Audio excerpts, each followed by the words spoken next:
Seth Rollins literally burns it down, Lana and Lashley continue to be uncomfortable, and the WWE draft continues.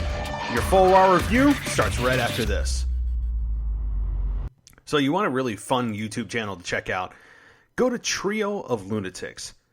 They're all gamers who love to talk trash to one another or anyone else involved and love to have fun. They're also wrestling fans. So pretty soon they're going to have a WWE podcast just like this. And I really recommend you guys check this out.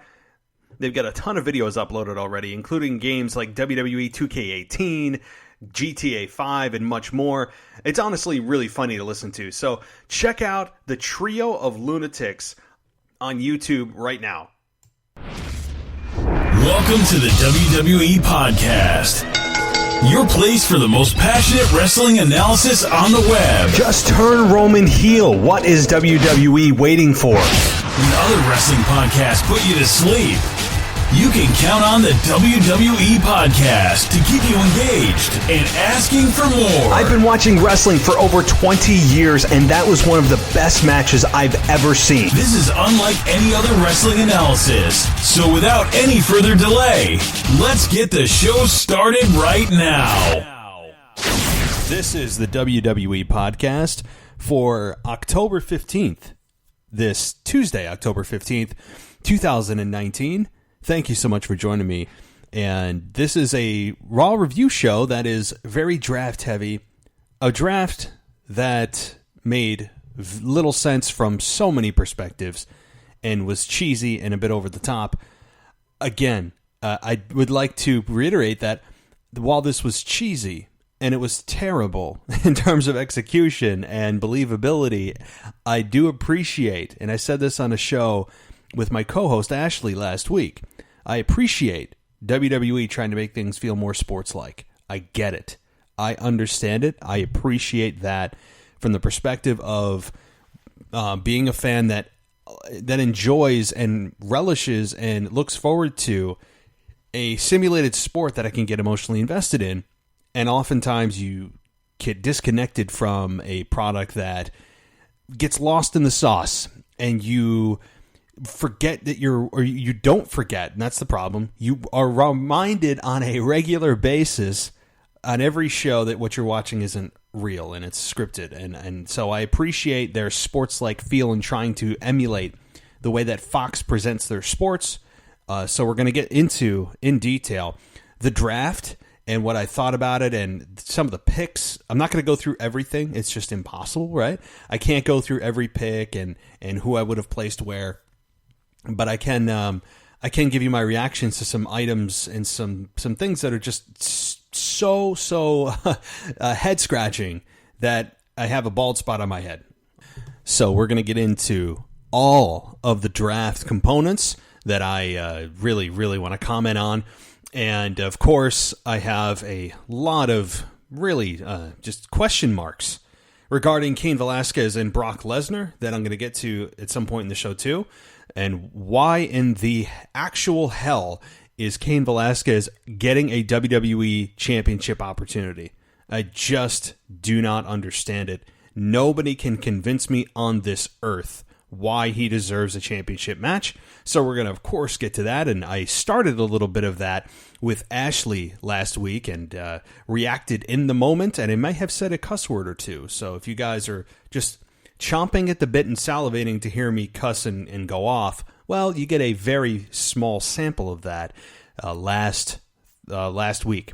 And particularly last Sunday, this past Sunday. So really only 2 days ago. Boy, I feel like I'm losing my mind. As you guys know, I'm moving, right? Or I did move, so my head is spinning. I don't know which way is up or down. I'm just in a daze of moving, and anybody that's moved, you feel the pain. You know what it's like. It's just a mental drain in every sense of the word. So, all right. Well, guys, thank you for listening to the WWE podcast, and I want to thank you for those of you who are new listeners and those of you who are existing and been long time listeners. It's much appreciated. I know that some of you have also joined on Patreon, and you guys know that if you join there, it's completely ad-free. I know I plug this every time, but I get so many people who write me and say, oh, I love your show, but there's too many ads or whatever. Hey, listen, first of all, you got to monetize your show. Second of all, there's a really easy way to get an ad-free experience for just a 100 pennies a month. 100 pennies a month. Head on over to patreon.com/WWE podcast, and you can get all of the WWE podcast episodes ad-free, plus some video content, and I'm working on putting up more of that in the near future. So head on over there. You can also head to the website. Y'all know what that web address is. I'm not even going to tell you. If you don't, well, take a guess, and you'll probably get it right. So lots of places to find this show. And if you're a new listener, thank you. And if you'd like to spread the word, tell a friend. Say, hey, I think you'd enjoy this show. Or maybe you want to tell a friend, I think this show will really, really piss you off. In which case, in both cases, I get a new listener, right? So thank you guys so much for spreading the word. This is how a lot of the show's success happens, is because of you spreading the word and sharing this on social media or whatever. So, all right, well, let's get into it here. And the first thing that jumps to my mind, because it's the last thing we saw before the draft, is Seth Rollins literally, or those of you who are Parks and Rec fans, literally burned it down and burned down the Firefly Funhouse. Seth Rollins set it ablaze. In a blaze of glory, Seth Rollins finds Bray Wyatt in his hidden location, apparently backstage, sets his entire set on fire. The pictures melt off the wall. He actually attacked Bray, and Bray in his sweater vest character was basically crying, "Why are you doing this, Seth?" And didn't get any offense in against Seth. He was very reserved and just took the beating from Seth. And so a couple things here. Interesting way to end Raw, number one. I felt a little bit like this was Randy Orton burning down that abandoned cabin that apparently held Sister Abigail. Was it back in 2017 or so? Randy Orton burned it down, and apparently Bray Wyatt lost his powers, but then he didn't. It just magnified his powers somehow, and it was just a ridiculous storyline. And one of the most recognizable visuals is Randy Orton doing his signature pose as a trail of fire leads to that cabin where Sister Abigail's ashes were, right?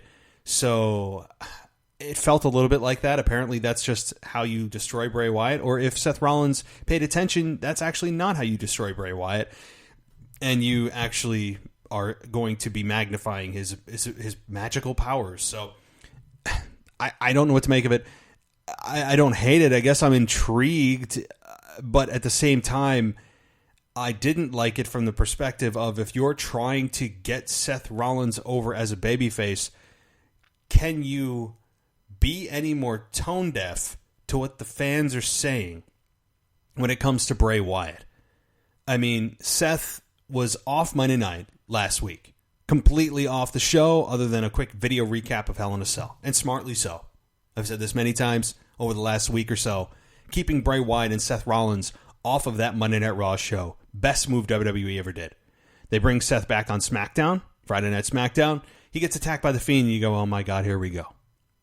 And so you know this feud is continuing. Now, even though they got drafted on separate brands, well, apparently that doesn't matter. WWE, before the brand split even begins, are already breaking the mold and not adhering to what a draft is. And I'm going to talk about that too, as to, can WWE actually have some self-control here? And what will make this a successful brand or draft? As there have been many iterations in the past. So I'm going to get to that too. But back to Bray Wyatt. I mean, I honestly don't want to see Bray Wyatt and the Fiend rather, and Seth Rollins anymore. I'm done with it already. I didn't want to see it from the get-go. It's just not the right time. I felt like it was way too soon. So Seth Rollins lights the fire of the Firefly Funhouse. You immediately have the fans boo. I would say it was 75-25, maybe that's being generous, of Seth Rollins getting booed by the fans, because, again, maybe this is WWE's effort to turn Seth heel. Maybe that's what it is. And if that's the case, great move. Great move if that's the case. If that's the key. If that's not the objective and the goal. This was a ill-fated, terrible idea to not see the fans booing this coming. The fans already have a bad taste in their mouth from what happened at Hell in a Cell. They remember that, and unfortunately, the Sasha Banks, Becky Lynch Hell in a Cell is overshadowed and undone by how badly booked the Bray Wyatt Seth Rollins Hell in a Cell match was. All of the good that had been done in that pay-per-view was undone. And what do you think of when you think of Hell in a Cell now? Unfortunately, you think of the negative. And I know that we live in a society that gravitates towards negativity, and we all love to criticize, critique, be critical. But when facts are facts, and you have the overwhelming majority of fans in unison, in agreement, saying, this sucks. This is terrible. You can't ignore that reaction. Do you have to dwell on it? No, you can move forward. And WWE did a smart move, as I said, by just distancing themselves from that and giving the fans time to cool off and not just do an immediate reaction. Well, that was a smart move because when Seth Rollins was first introduced on Monday Night Raw this week in an interview with Charlie, and he got a positive reaction. Seth got a mainly positive reaction and cut a good promo and said that by the end of the night he's going to burn it down. Little did we know that was going to be not just a figure of speech, but literally burning it down. But again, I question this if the goal is to get Seth over as a babyface. I applaud this if this is a way to get Seth to turn heel. I personally enjoy Seth more as a heel anyway. I think Seth Rollins has always just been a heel playing a babyface. I feel that same way with Charlotte. Both of these individuals are just true heels playing the good guy. That's how I feel that they are. They just don't feel cast correctly, even after all of this time, after Seth Rollins left the Authority. And don't forget, Seth was kicked out of the Authority. They basically said they didn't want him. How is that supposed to be any kind of... How am I supposed to feel any kind of sympathy for that? When the group that you hate kicks out a member, how am I supposed to feel sympathy for that member? You were a part of it. You didn't decide to leave. So ever since then, and when Seth Rollins returned at Extreme Rules after he missed WrestleMania with the knee injury that happened in Ireland, I believe, against Sheamus, and the fans were going ape you-know-what for him, and they decided to turn him heel that night, I still think back to that night. Terrible move at that time. If you wanted to get him over as a babyface, that would have been the time. They continued to press him as a heel. He finally turns face, and it just still doesn't feel right. I always have felt and still continue to feel Seth Rollins is a natural-born heel. Yes, he's great in the ring. The fans appreciate that. But Seth Rollins is born a heel. He doesn't have a great voice. His voice is still extremely annoying. I mean, he's a face. He's a good babyface, okay? I think he's good. But I think he's great as a heel. He's got a natural, annoying voice that I just... It's nails on a chalkboard to me. He's got the look, the face of a heel. And I don't mean that as a bad-looking guy. He just looks like he could be a total douchebag. I mean, literally, that's what he looks like he could be. A total D-bag. And he plays a good guy... And I feel like he's playing a good guy. So anyway, I'm getting back on track here. I know many of you have said, well, you don't really review Monday Night Raw. You know what? Sometimes I really don't. Sometimes I take a topic and just go off the rails with it. Unfortunately, you know what? No apologies. That's just how my brain works. But I am going to consciously make an effort to actually stick to the details of the show we just watched. So back to Monday Night Raw. I don't know what to make of heads or tails of it. I'm sure that we will see The Fiend again. This in no way means that Seth Rollins is gone or Bray Wyatt is gone by any stretch of the imagination. In fact, I expect a Firefly Funhouse in ruins next week where Bray Wyatt is still performing the show where, you know, there's charred pictures and maybe his, Ramblin' Rabbit is half burned or something. Like, they will have a show where Bray Wyatt continues his Firefly Funhouse in ruin. And I think that's how it's going to happen. One more thing I will say. Apparently, this just leads automatically to another WWE Universal Championship match for Bray Wyatt.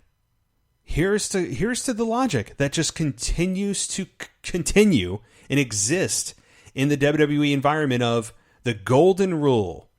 You don't have to earn an opportunity at a championship. All you have to do is attack the champion. Backstage, in their home, after a match, during a match, when they're on commentary, doesn't matter, in the locker room, wherever. The golden rule is attack the champion and you get an automatic championship opportunity. It's beyond faulty. It's asinine. It is something that is, again, this is nothing new. I'm not critiquing and being critical of this because it's something that all of a sudden popped up. It has been in the fabric of WWE booking logic forever. Forever. And it makes no sense. Zero. I could see a non-title match because I'll fight you, but I'm going to beat you. I'm not going to put my championship on the line for something you haven't earned. But WWE has to always make it the biggest they can when it doesn't make sense. And furthermore, they have a no falls count anywhere match. Shouldn't that have been before Hell in a Cell?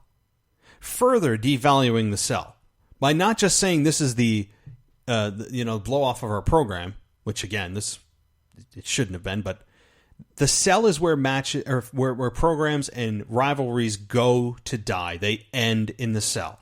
Instead, it appears that Hell in a Cell is just a launching point for their continued program, which they should stay the hell away from each other. They don't need to be near each other. It brings bad memories. They're on parallel paths. Neither can afford to lose clean. You are just booking yourself into a corner. So now they go into Falls Count Anywhere. I mean, what's next? What's Survivor Series? Just a singles match? And then an arm wrestling match? And then just a verbal exchange? I mean, are we just going to continue to descend into basically a backwards storyline? I don't know. I'm getting frustrated and I'm trying not to yell in your ear, so I apologize. I'm going to try to keep my voice down. But it just makes little to no sense. It just doesn't. So, alrighty. Well, some other things about Monday Night Raw is Lana and Lashley. The only thing I got to say about that, because I talked about it in the open, is what, like 3 words. What the hell? Really? What the hell? What's happening? What is this? Is the point to just make us uncomfortable for the sake of just making people uncomfortable? I don't even care about the payoff at this point. The payoff is, and the only payoff could be, okay, well, it's Rusev versus Lashley. Great. I'm not, honestly, like, I don't care about that match. I don't. And, I mean, I don't know. I'm starting to lose interest even as to why Lana and Lashley got together and how they did. And it's uncomfortable to watch. It's borderline PG, not PG. It's just weird. It's just weird. And I don't think they know where they're going with it. They just want some sexuality in there, and that's what they do. They are making Lana a 1999 diva that you look at her as a sex object. That's what they're doing. What have they done with Lana the last time, since she re-debuted, since she came back? Made out with Lashley for an uncomfortable amount of time. Went to a hotel room as the WWE cameras decided to just be there and watch them, under the covers. And then she gets a massage. I mean, they are sexualizing Lana. It's, again, I'm a guy. I'm a straight male, which means I like looking at pretty women. But not in wrestling, okay? And that's not what I watch wrestling for. They could completely remove this from wrestling forever and ever, and I would never say that wrestling needs this again. Ever. But, all right. Some other things going on, and one thing I did like, is I'm going to balance this out a bit. The Viking Raiders, surprisingly, originally when I saw this, I said, what in the hell are they doing as champions? They have been on Raw for basically a cup of coffee. They have been on Monday Night Raw, about as long as I've been recording this podcast. And yes, they were in NXT. Yes, they have won. They were a team in Ring of Honor and many other promotions. I think that's great. I think that's great to bring that up because it adds credibility instantly to the team to say they weren't just ragtag put together, that they have a long history of teaming together, which makes sense as to why they would be able to beat the tag team champions that were literally just thrown together a month ago. So that is believable. I guess the only critique I don't like is that, hey, they've only been here, for how long? And I actually thought that Dolph and Robert Roode could have a long-standing championship run in them. And I don't like this hot potato. They did it with the Raw tag team belts. They did it with the SmackDown belt, although for good reasons. I just, as a general rule of thumb, I don't like short reigns. It's because the titles become a prop. They don't become a goal. They become a prop. So, but again, I really enjoyed the match with the Viking Raiders and Dolph and Robert Roode way more than I thought I would. Way more than I thought I would. The crowd was into it, which made me get into it. Very well done on all fronts. Really enjoyed it. Athletic, big men. The crowd is into it. I would like a little bit more promo from them. They seem to be on the uptick. I was just concerned, and you've heard me say it, and I'll stand by it, that they could be, the Ascension Part 2. And I don't think they're at that level. I think that they are above that, and good for them. I'm excited for this. I expect a rematch with Dolph and Robert Roode because they put on a great match on Raw, and I expect it to continue, and this program should. I know that the automatic rematch clause is antiquated, and it's it doesn't always happen. Well, one way or another, Dolph and Robert Roode will find themselves right back in the title picture. So I'm willing to give this a chance. Again, my initial reaction as I was watching it on my way home from work today. Yeah, that's how little time I have, and I probably shouldn't admit that on the air, but I was actually trying to catch up on Raw as I was driving home. I was being as safe as I possibly could. I wasn't looking down, looking up, looking down. I tried to put it at a level in which I could see the road the best I could with the iPhone, right? So, but that's how little time I have. I have to. It's so bad. But anyway, you guys don't care about that. I just immediately when I saw that I said, "What? Why? But the crowd brought me into it. Their promo after the match solidified it for me that I'm okay and going to give this a chance. I am just totally removed from thinking WWE is ever going to truly push Dolph and or Robert Roode. I think that their places are solidified in foreverland in WWE of just being kind of the mid-card guys that sniff the main event and then get pushed right back down to where WWE feels they should be, and that's the mid-card or as a tag team or just kind of going away for a while, coming back. They're like utility men. They're journeymen. They're there. They're great in terms of fundamentally strong. They are good gatekeepers for new talent coming up. They're solid on the mic. They're very parallel in their career in terms of longevity and in terms of just, again, fundamentals, basics inside the ring. So I just have no faith in either man for WWE to push. So I'm not surprised, and I'm okay with them doing this. I just hope it's not a shock factor to be a shock factor, and that there's some actual plan here for the Viking Raiders. But I say that about all things. Every time WWE does this, I always say I would love a long-term run for so-and-so, but I digress. Other news, Erich Bischoff fired from WWE. Fired. I tweeted out earlier today that I hope he's with WWE in some capacity because I believe that he's too big of a business mind and too good of a business mind to be let go. And he could add to the WWE product in some other capacity if it's not the executive director of SmackDown. But in the fates that be, we have Bruce Pritchard taking over for Erich Bischoff. And I don't even know what to make of this. Clearly, there were some backstage issues with Erich Bischoff.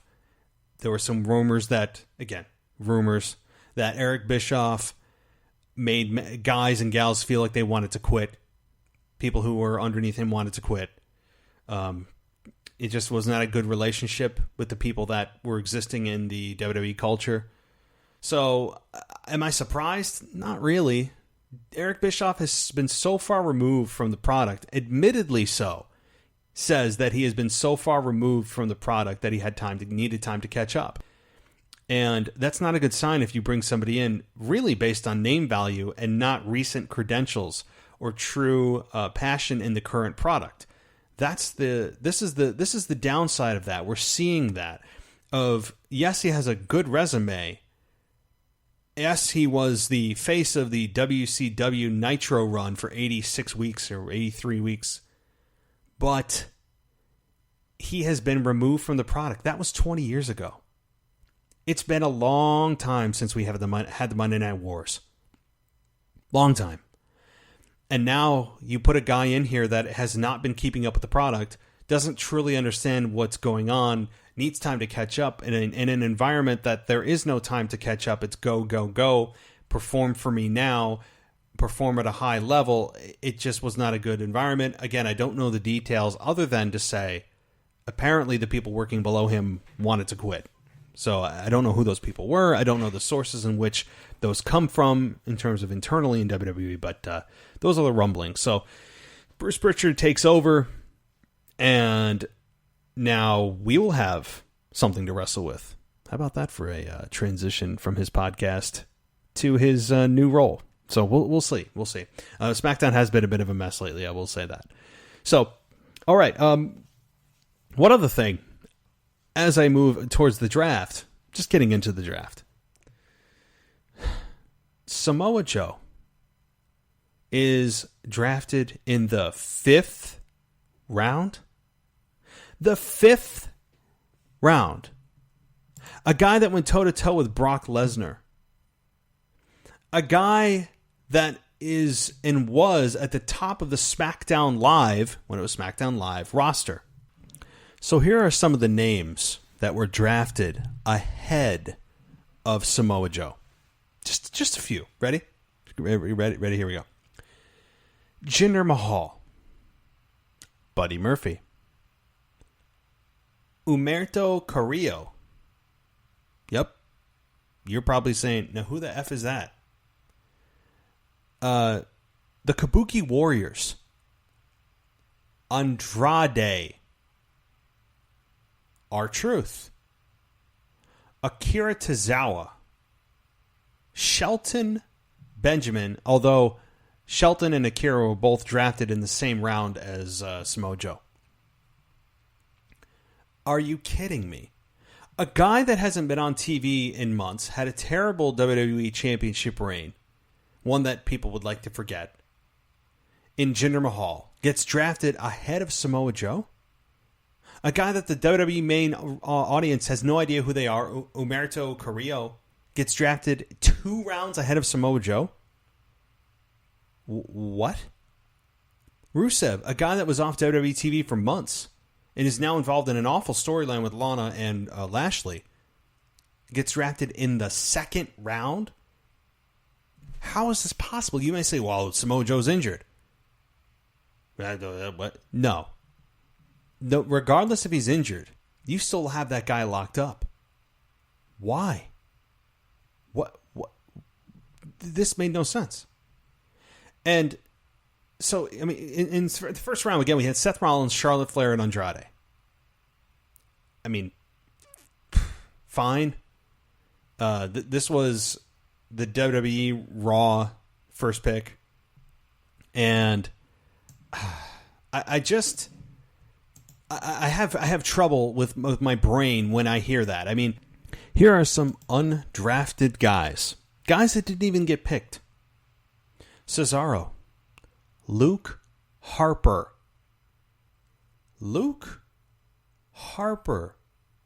undrafted women, some of the big names, the Iconics, Fire and Desire. Are you kidding me? Undrafted tag teams, AOP, Kurt Hawkins and Zack Ryder. I could do without Hawkins and Ryder, but AOP is surprising as they've really started to add depth to their characters the last couple of weeks with their promos backstage that are awesome. This is so again, the part-time and likely ineligible superstars: Cain Velasquez, John Cena, Ronda Rousey, and The Undertaker. Not surprising there. You can't really allow, you can't really draft these people because they just show up wherever WWE finds it convenient for them to show up in storyline. So fine, they're exempt. I would have liked them to explain to me if a champion is drafted. How does that work? Well, you may ask, but what does that matter? Well, you have the Raw Women's Championship. You have the SmackDown Women's Championship. You have the Raw Tag Team Champions, the SmackDown Tag Team Champions, and the Universal and WWE Championship are interchangeable. I know we all assimilate the Universal Championship with the Raw because it's where it's been. It's lived there. That's been its home. And WWE Championship has just been there on SmackDown, but it's not exclusive to the brand. It doesn't tie itself to the brand like the tag team belts do, like the women's tag team or like the women's singles championship does. So what would have happened there? They never explained that. What do you do? You would say, well, if the Raw Tag Team Champions got drafted to SmackDown, they would just become the SmackDown Tag Team Champions. Well, it doesn't work like that unless you also have the Raw brand or USA draft the SmackDown Tag Team Champions and just transition them into the Raw Tag Team Champions. Otherwise, you have the SmackDown Tag Team Champions on Raw and you have the Raw Tag Team Champions on SmackDown. Makes no sense. But they never even bothered to address that. Never even thought about that as a possibility. I mean, you guys are poking holes. Well, wait a minute. If this is supposed to be a legitimate sports simulated draft, and they tried to make it such with all of the silly Fox, sportscasters' opinions and their scripted sayings and cute quips and all this weird stuff, and you had the War Room, we'll get there. You overlook that, and they had the rules put out on the screen. I appreciate that.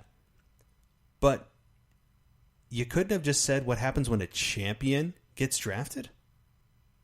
It's something I was thinking about. I go, what are they going to do? Well, clearly they're not drafting champions. That's what that did for me. So the War Room, I just want to touch on this, and I touched on this a little bit on Sunday with Ashley. Why? Why are we doing the War Room? There's a couple things here. I appreciate, again, I'm trying to be as positive as I can because I truly do appreciate WWE's effort here to try to make this a sports simulation on a massive sports network. I get it. They do have true war rooms. But to believe that each network has the intelligence to correctly pick their draft pick, it's just not correct. It's just not right. It's not right. You can't tell me that they have the intelligence to do that. And then when you have them, when the cameras pan to them and cut to them with their reaction to whoever they just drafted, it's like they all just simultaneously won the lottery as a group. It's way overboard. I mean, you look at the reaction that they gave to, I'm not kidding you, Rey Mysterio. And Rey Mysterio is a legend, but he's on the backside of his career. Really? They acted like their firstborn son was, their firstborn child was just born. I don't know. I have a better analogy, but I'm tired. But you know what I'm talking about. Like, take a look at the reactions. It's embarrassing. And beyond that, and again, this will never, ever change. It will never change, and I understand the reasons why it won't change. Anytime that there's a draft, a trade, I'm sure we'll have a massive trade. There's been rumors of a blockbuster trade. Fine, whatever. But I've come to grips that this will never change, but it irks me to no end. Every single pick, and I put pick in quotations, every single choice, every single draft, every single selection that each side made was the best thing that ever happened. Everything had great potential. Everything was a great pick. What a star-studded lineup. What an amazing choice. Oh, you can't go wrong with that person. Every single pick. So there is no such thing, and was no such thing, as a bad pick. As, I don't know, they should have probably gone here. Now, if you're doing a sports simulation, there are critics on the network who will critique the picks of the team in like the NFL. The NFL gets, like, the teams that make their selections get destroyed. Destroyed. Look at the Giants, for example. Again, the New York Giants. I'm a Giants fan, so this is how I know this. Most of you are like, I don't care about the Giants. Well, here's an example. The Giants chose Daniel Jones, a quarterback from Duke, to replace Eli Manning in their 5th round pick. People were going nuts, losing their minds. Everything, oh my God. You had some people who loved it, but boy, did you have people who hated it. And a lot of the executives, a lot of the top sports personalities and radio personalities were killing it. Now, do you think you'll ever see that in WWE? Never. Never. Everything's an amazing pick. Everything's got great potential. Everything is just everything's perfect. You could basically close your eyes, throw a bunch of names in a hat, swish it around and just pick one, and it would be the best thing that ever happened. And, if I had Corey Graves, or if I had Michael Cole, or if I had any of the announcers sitting here, they would tell you, well, what are we supposed to say? It's about the talent. You have to put them over. And I get it. So, again, I understand the logic for it, that you can't bury the talent. But everything has to be so exciting and great.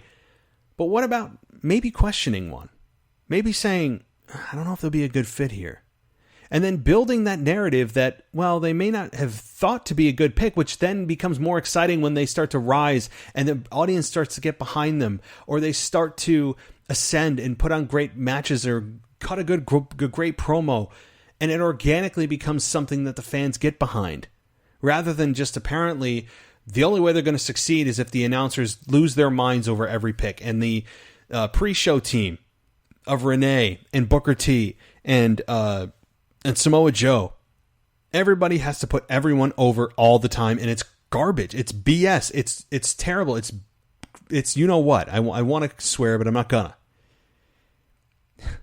It just makes no sense. It just makes no sense to do that. It becomes mind-numbing. It becomes eye-rolling. How is every pick possibly that good? It's about putting over talent. Well, it's not going to kill them. Their careers are not going to be defined and directed by your one comment or suggestion or critique. It's not. So, I don't know. But anyway, so that whole thing, the war room, I thought was silly because it was overdone.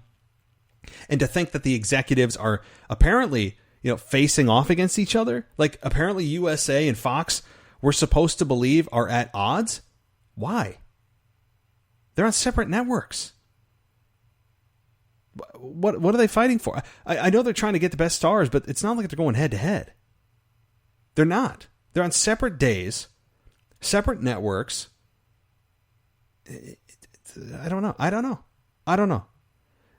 But again, I would give the format of the draft, the execution of a draft, a C-.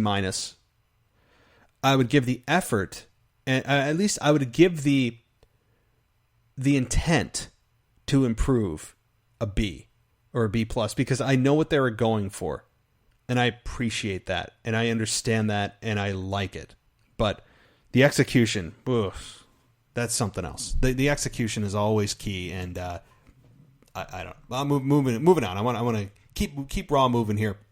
The Tyson Fury and Braun Strowman contract signing. Okay, first of all, this match.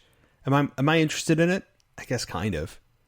I mean, this is, to me, and from everything I've seen, this is just a one-off. And again, you guys know my golden rule: bring in a celebrity, 9 times out of 10, WWE is going to make them shine and make the existing stars look like fools. 9 times out of 10. outside of K-Fed, outside of Mark Cuban, name another. Name another. I mean, it's almost as if Braun Strowman has assumed the Big Show role. Remember Big Show facing off against Floyd Mayweather? I did a whole show on that. And I actually had a lot of praise to say about that match in terms of its quality and storyline build. Great storytelling. Great overachieving match at WrestleMania 23 in Orlando. I remember, again, a quick side note, I was drunk on spring break with my laptop in my hotel room. We actually had our flight delayed, and no one believed this. We actually had to go to work the next day, but our flight got canceled due to bad weather in Atlanta, so we had to go back from the airport back to a hotel room and stay an extra night in Panama City, Florida in 2009 or 8, I can't remember, whenever WrestleMania 23 was.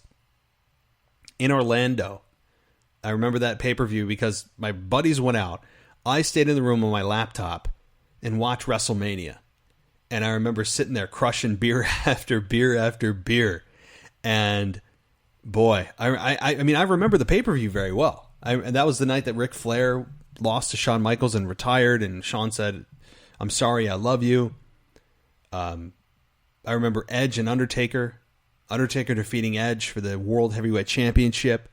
And that match with Big Show and Floyd Money Mayweather.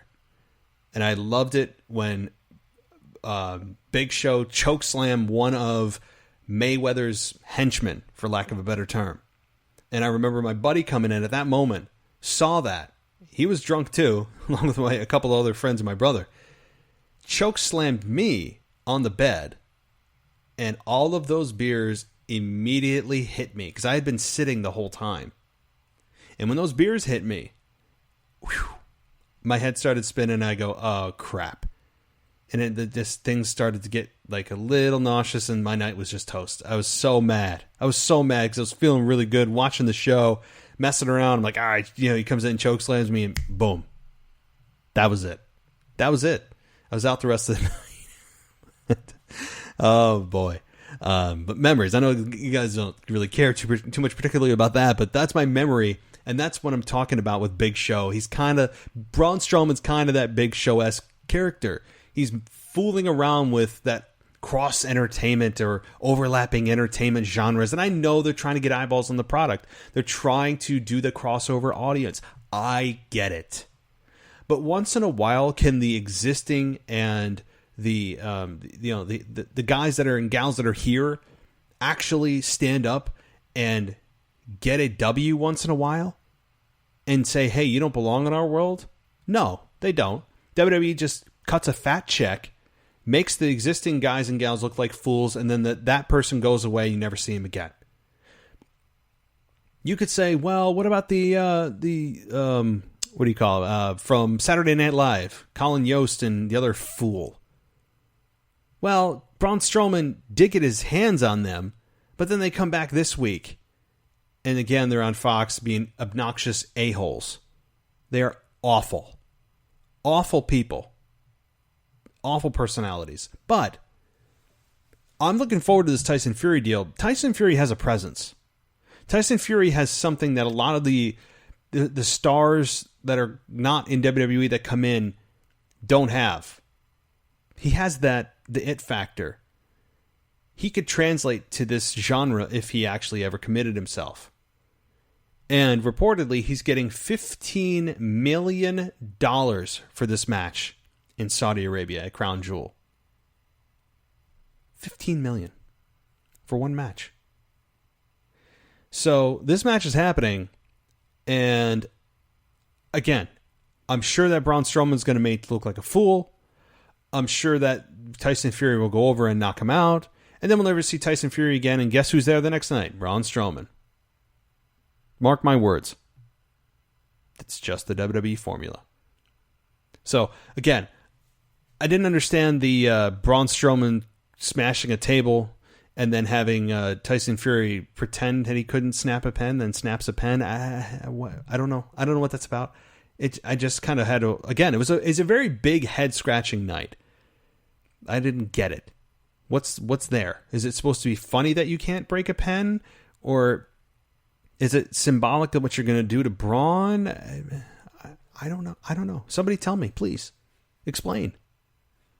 I don't know. All right, moving on to the women here. We had Natalya team with Lacey Evans, and they faced the Kabuki Warriors. Now, I don't know what the relationship is with Natalya and Lacey Evans. I don't know what the agenda is here. I don't know. I honestly don't. Is this something that's long-term? Probably not. I would assume that this is probably not something that's long-term with Natalya and Lacey Evans. However, it has been reported also that the WWE management is happy about her progress since she's debuted. So if that's the case, then I see what they're doing here in elevating Lacey Evans. So, all right. I mean, I don't know. Lacey Evans is, to me, I actually am a Lacey Evans fan, unlike a lot of people. A lot of people feel that she speaks too slow. Well, isn't that the gimmick? Isn't that the part that's supposed to piss you off as a heel? I didn't dislike it. I like Lacey Evans. I think she has a lot of potential. Is she still a bit rusty and at times clunky in the ring? Yes. Yes, she is. But that's fixable. That's fixable. So the Kabuki Warriors win, and that's fine. So, all right. We also had a match at the top of the show of Becky versus Charlotte.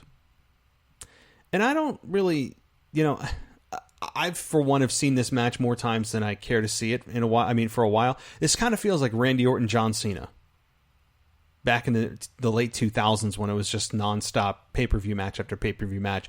Even if they put on great matches, it's just like, can we move on? So, again, they put on good matches, and for the first time, I don't think Charlotte got busted in the mouth for something, which is amazing. Every time I look at her about 5 to 7 minutes into a match, I'm like, all right, where's the blood? Did she bite her lip? Did she bite her tongue? Did she, break a tooth? Did somebody hit her in the nose? Something. It's always something. But that didn't happen. So I'm sure that Charlotte was happy she didn't have to go get, her obligatory 3 stitches after the match. So there's that. But, we had Becky Lynch win in a roll-up fashion. And Charlotte is on a bit of a losing streak here. I don't know what it means. I'm sure it's just the cycle of the women's division. Eventually, Charlotte will be back on top. But I'm not sure what to make of it. I don't know what this means. I don't know if Charlotte is still a face. I don't know if that's the case. But what scares me is that Charlotte and Becky are on the same brand. So, I don't know. I've seen it, been there, done that. I would like to see these two in a different program, other than against one another. As good as their matches are, and as great of chemistry as they have, I believe that, and I truly believe this, that Ronda Rousey is going to be the one to take the belt off of Becky upon her return. People aren't talking about that because Ronda Rousey has been in hiding since April of this year, and it's been 6 months since we've seen Ronda Rousey. But she's the one that lost to Becky, and it'd be a hell of a story to have her come back and be the one to take it from Becky again as the hottest heel. I think people will be excited to see Rousey. And again, I have no idea when she's coming back. I don't even know if it'll be this year. But it would make total sense, and it would make a big impact and come full circle and be great storytelling. If you had Ronda Rousey come back, people would be, oh, yay, Ronda Rousey's back. Oh, wait, we don't like you. And have her take the belt off of Becky. Great storytelling. It just all depends on whether or not she's actually truly starting a family. And if she is, say she got pregnant in April, well, she's still got 3 months to go before she's due, which means after that, she's going to be home with the baby for another few months. So you wouldn't see her back here for 9 months. It wouldn't be till midsummer next year that you'd have her back at minimum. So I don't think they're going to keep the belt on Becky that long. Again, it all depends. I have no idea about her personal life because we all speculated she wanted to start a family. That's why she left. And very well so. I mean, she also had an injury on 911. Was that what the show is called? I don't know. She was on some kind of show. She almost sliced her finger off or something. So she's always doing something or breaking something or whatever, having babies, something. So I'm sure she's busy, but that would be a hell of a story. Just my 2 cents. Some other news stories here that came out of Monday Night Raw. The Street Profits got attacked by the OC. My God, we finally have a program for the Street Profits. The most obnoxious, overpaid, just poorly booked tag team that was never really a tag team in WWE. Backstage, just commenting on things and rapping, but not really, and just trying to be over the top, colorful, flamboyant, and well, that's what characters are. No, it was just awful. I'm sorry, it was terrible, obnoxious. But now we have them in a program, so there's some positive. The positive is that they are with the OC. I think that's a good matchup. We now get to see what they can do in the ring for the main, on the main roster. We've seen them in NXT. If you've seen them in NXT, you kind of know what to expect. And I think this is a good first rivalry for them. Not in a championship match. They're not the tag team champions. The OC are not. It's just a good personal rivalry that these men can get into. And it'll be interesting to see who tags with them as well, to even the odds. Eventually getting to a 3-on-3 tag team match, probably at Crown Jewel. But for those that haven't seen the Street Profits in the ring, it's a good time for them to get acquainted with what they can do. Their finishing maneuvers and so forth, other than just being backstage terrible spokesmen for random matches that they decide to talk about while the camera's on. It's awful. So I'm glad they're in something we can sink our teeth into, and I can stop complaining about them every single week saying, my God, do something with them beyond being obnoxious fools. And now they are. So I can now quiet myself. All right, moving on here. I already did talk about the Viking Raiders as I'm going through my notes here. Aleister Black versus Eric Young. Now, the reason I'm going to talk about Aleister Black, not so much because of the match, which Aleister Black won, as he should. Young tapped out for the Dark Ritual. Nice name, nice finish. Aleister Black is on the ascent. Doesn't need to be in any huge programs right now, and I'm fine with that. So, Aleister Black, again, I bring up. So, I got an email. His name's Greg. I'll leave it at that.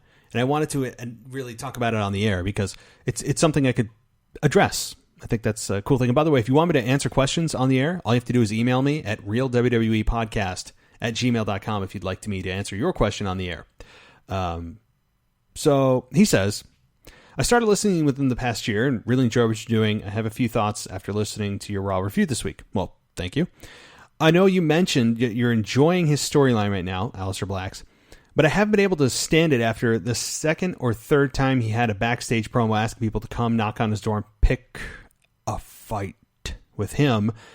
Why did it take him like 6 to 8 months to figure out that instead of being a whining little blank, he has the choice to leave his little safe place and proactively go find someone to fight?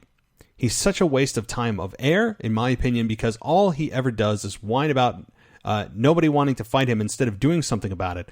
Not to mention he speaks slower than Lacey Evans for some reason, which is actually making me not listen carefully to him. It makes me think he's a moron or just doesn't know English well enough. I don't know, but it's just super annoying. He just fought these two guys on Monday night, no idea who they were, so he's okay with fighting two at once. Why not go pick a fight with AOP since they're doing the exact same thing? My final complaint is a small one, but his entrance could be super badass if they change one little tiny thing. Have you ever noticed that when the board goes up that raises him up from laying down to standing, it stops too soon and he abruptly steps forward awkwardly? I agree with that. I totally agree. If they made the board that lifts him up move forward just a bit more, it would raise him up into the position he wants to be without the little stumble step. Totally agree with that. So first of all, yeah, that little thing I've noticed too. It's a split second, but it does make a difference in the presentation. As far as him, not wanting to go proactively find someone, well, he's a heel. He's a heel. He's booked as a heel. I think he is correctly booked as a heel. He is the cocky guy who's asking anyone to come fight him. He believes in himself so much that he's not even going to select his own opponent. He's going to tell the entire locker room to come find him. That's arrogance. Is that a likable trait in most human beings? The answer is no. So what does that what does that really fit? What role? Heel. He also speaks slow. You said he speaks slower than Lacey Evans. Yes, he does. But if he's annoying you, and the way he speaks is annoying, what does that do? Fulfills the heel role. So he's also facing nobodies right now, which you mentioned. And yes, that's fine. But what did Braun Strowman do for how long? Braun Strowman faced nobodies in squash matches to build a foundation that this guy's dominant and look forward to seeing him in true competition. That's good. That's what you do with men and women that you want to build and lay a foundation for. I'm kind of on the opposite end of what I understand what you're saying, but maybe realize that what the things that annoy you outside of his entrance, which I agree, with his cadence, the way he speaks, how he's in squash matches, that kind of thing, that's supposed to annoy you. His arrogance that he doesn't pick his own opponents. Heel, heel, heel, heel. So, something to think about. So, thank you for the email. Thank you for the question. Much appreciated. And again, feel free to follow up with me at realwwepodcast@gmail.com anytime you guys want a question or topic answered. And you can also head on over to patreon.com/WWE podcast. If you want to get on the show, we're bringing somebody on this week for their show of their choice, anything wrestling related. I'm looking forward to that. But if you want your chance, head on over to patreon.com/WWE podcast. An entire show you can co-host with me. It's there. So check it out. So that's really Monday Night Raw in a nutshell. It was a weird show. It was confusing, but it progressed storylines. So in that sense, that was good. Rollins burning down the Firefly Funhouse. I don't want to be too quick to judge this yet because I don't know the direction of the intent, the intended direction. That's the key phrase. Where did they want to go? If the goal was to get him over as a face, epic fail. If it's to start to turn him heel, A+. So it really depends on which way they want to go. And we'll find out next week. Because next week will be step 2 towards this Falls Count Anywhere match that is taking place at Crown Jewel. Because that's the logical step after Hell in a Cell.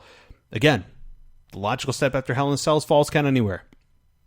And you guys know where we head from there, as I mentioned earlier in the show. So, guys, thank you for joining me. But before I go, I want to let you know that I'll be back again tomorrow with your wrestling nostalgia. And we get to talk about, I don't know yet. I'll think about it while I'm at work if there's some downtime.